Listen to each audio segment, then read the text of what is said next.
Sometimes the strongest people are simply those who learned that feeling nothing felt safest. You probably tell yourself that you simply need more space than other people. You answer messages hours later without guilt, keep conversations polite but brief, and rarely reveal the thoughts that truly matter. From the outside, it looks like confidence, independence, or emotional maturity. Deep inside, however, there is often a quiet distance that even you cannot fully explain. People admire how calm you remain during conflict, how little drama seems to affect you, and how rarely you ask anyone for help. Yet what they cannot see are the emotions carefully locked behind invisible walls.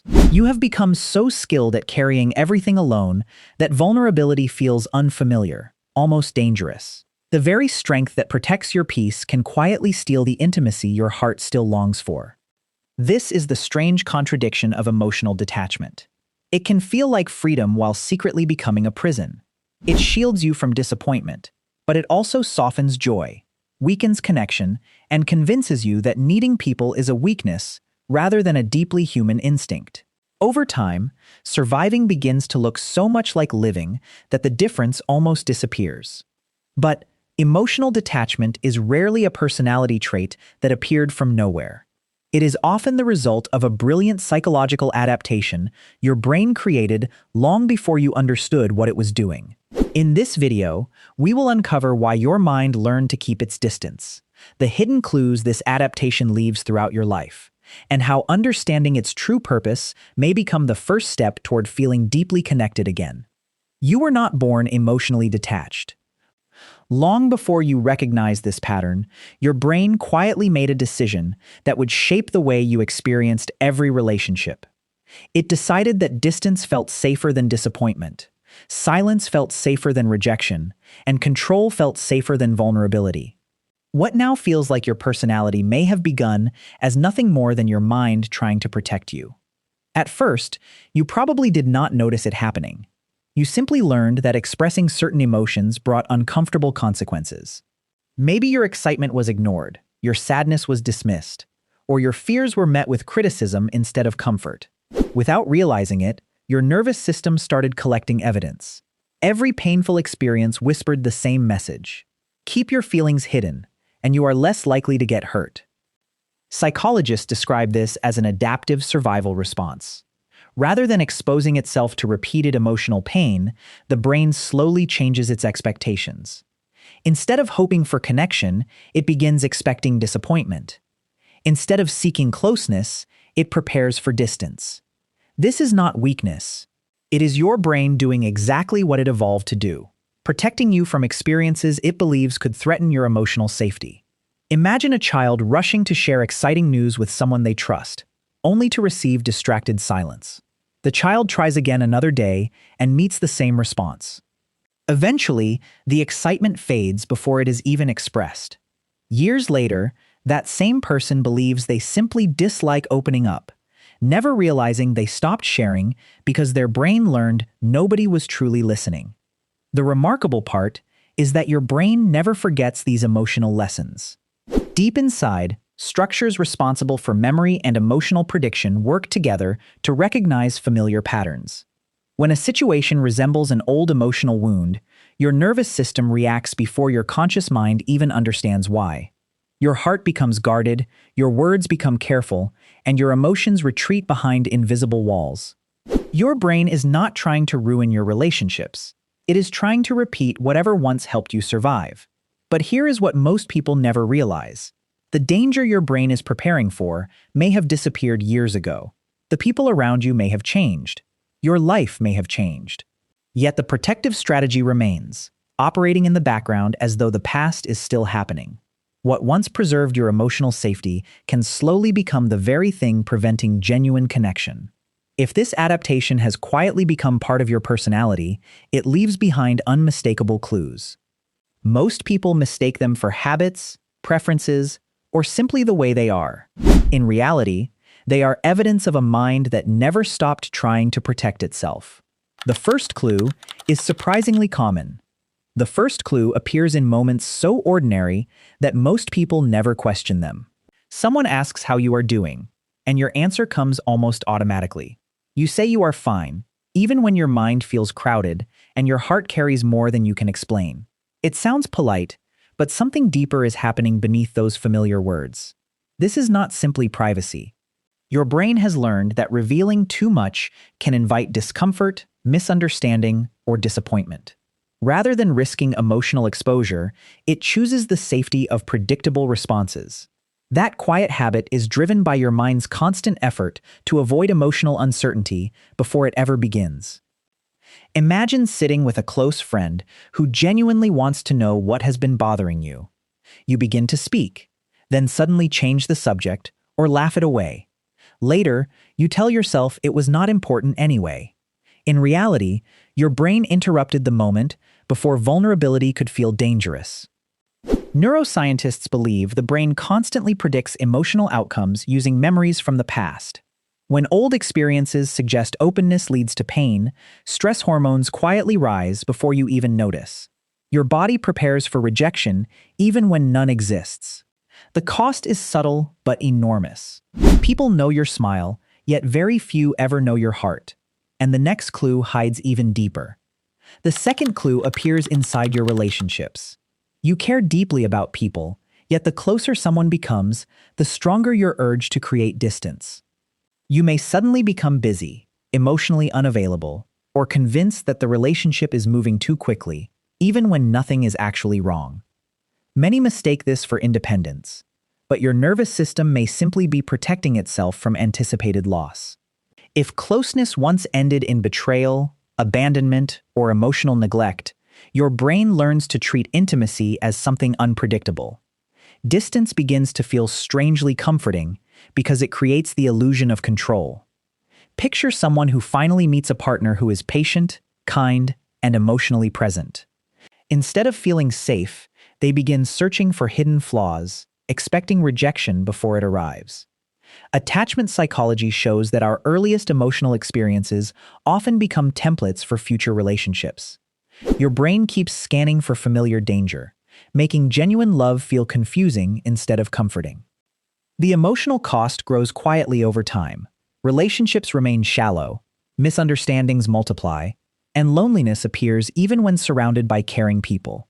You begin believing nobody truly understands you, while rarely allowing anyone close enough to try. The third clue reveals an even more hidden consequence. The third clue is the way emotional detachment reshapes your identity. You begin describing yourself with words like logical, independent, or low maintenance. While those qualities can be genuine strengths, they sometimes become protective labels that hide emotional needs you no longer feel comfortable admitting. Your brain naturally prefers consistency. Once it builds an identity around emotional self-sufficiency, it filters new experiences through that belief. Memories supporting independence become easier to notice, while moments of loneliness are quietly dismissed. Cognitive bias keeps reinforcing a story that feels true, because your mind repeats it often enough. Imagine declining invitations, avoiding difficult conversations, and convincing yourself you simply enjoy being alone. Sometimes that is completely true. Other times, solitude becomes a place where rejection cannot reach you. The painful part is that the walls protecting your peace can slowly separate you from the very connection your heart still quietly desires. As this identity grows stronger, asking for support begins to feel almost impossible. Even during overwhelming moments, you convince yourself that handling everything alone is the responsible choice. Strength becomes measured by silence instead of honesty. The next clue reaches beyond identity and begins shaping your future itself. The fourth clue appears in the decisions that quietly define your life. Opportunities involving trust, commitment, or emotional risk often feel heavier than they should. Whether choosing friendships, careers, or relationships, your mind instinctively searches for the safest path rather than the most meaningful one. Your brain is constantly balancing reward against perceived danger. Dopamine encourages curiosity and possibility, while stress responses pull your attention toward potential threats. When emotional memories exaggerate risk, caution begins overpowering growth. You may avoid experiences capable of bringing fulfillment simply because uncertainty feels emotionally unsafe. Think about the conversation you never started, the opportunity you quietly declined, or the person you genuinely cared about but never allowed yourself to fully trust. Years later, the greatest regret is often not what happened, but what fear quietly prevented from happening. The fifth clue is the moment emotional detachment stops feeling like a coping strategy and starts feeling like who you are. You no longer notice the walls because they have become part of the landscape of your personality. This transformation happens gradually. The brain strengthens patterns it repeats, making emotional distance feel increasingly automatic. Neural pathways supporting protection become more efficient each time they are used. What once required conscious effort eventually becomes your default response to closeness, conflict, and even joy.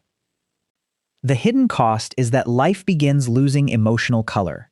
Happiness feels quieter, grief feels distant, excitement fades quickly, and connection becomes difficult to fully experience. You survive almost everything, yet truly feeling anything becomes surprisingly rare. And the final clue is the one almost nobody recognizes. The final clue is not what emotional detachment hides from other people, it is what it slowly hides from you. After years of protecting yourself, you may forget which emotions are genuine and which are simply habits your brain created to keep you safe. Your memories, predictions, and protective instincts become so intertwined that emotional numbness feels completely normal.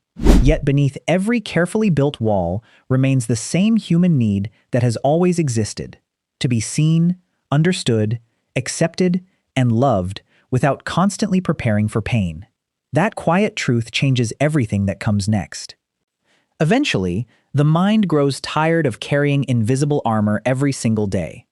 What once felt like protection slowly becomes emotional exhaustion.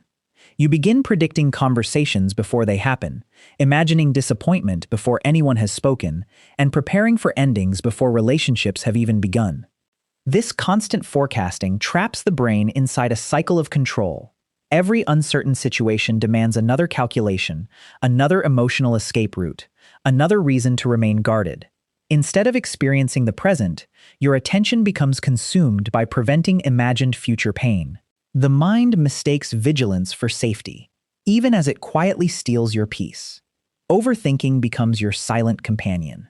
You replay old memories searching for missed warning signs, analyze every message for hidden meaning, and question whether anyone truly understands the person behind your calm exterior. The loneliness that follows is especially painful because it exists even when surrounded by people who genuinely care. The greatest irony is that emotional detachment rarely removes pain. It simply changes its shape. Instead of heartbreak, you experience isolation. Instead of rejection, you experience emptiness. Instead of conflict, you experience emotional distance.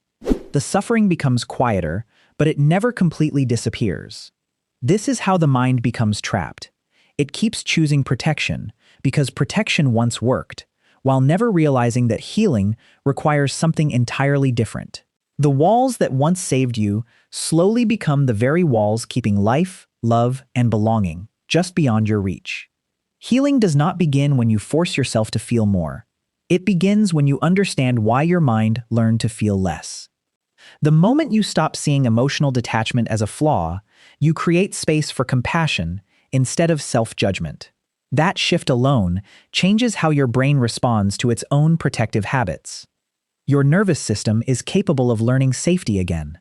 Small moments of honesty, healthy relationships, and consistent emotional experiences slowly teach the brain that connection is no longer the threat it once believed. New memories gradually become stronger than old predictions. You do not have to tear every wall down at once. Open one window at a time. Every genuine conversation, every accepted kindness, and every vulnerable moment becomes quiet evidence that your past does not have to decide your future. Healing is not becoming someone new. It is remembering who you were before fear became your protector. Perhaps emotional detachment was never the end of your story. Perhaps it was only a bridge your heart built to survive a season it never expected to outgrow. The strongest souls are not those who never feel. They are the ones who find the courage to feel again. If this journey helped you understand yourself in a new way, share your thoughts in the comments. Someone else may need to hear your story.